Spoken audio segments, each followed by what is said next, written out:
Au cours des derniers millénaires, et même 5000 ans avant Jésus-Christ, on retrouve des traces d'un Homo sapiens qui s'appelle Otzi, qui était congé dans la glace et qui avait en sa possession donc une espèce de petit baluchon en peau, et à l'intérieur il y avait des morceaux de champignons, donc le Piptoporus betulina, et il utilisait ces champignons pour des vertus thérapeutiques et notamment antiparasitaires, parce qu'il était infesté de vers. Donc à l'autopsie on s'est rendu compte qu'il utilisait ces champignons pour ça. C'est en Chine où on commence à utiliser, on peut retracer par les écrits l'utilisation des champignons.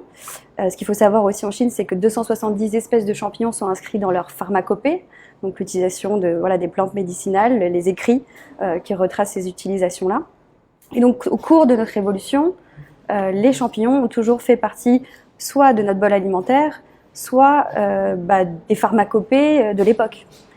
En Occident, on a des traces au 2-3e siècle, c'est Galien de Pergame qui décrit des utilisations de certains champignons. Le père de notre médecine occidentale, en fait, qui a à l'époque, au 2 et 3e siècle, recensé des plantes, des champignons pour leurs vertus thérapeutiques.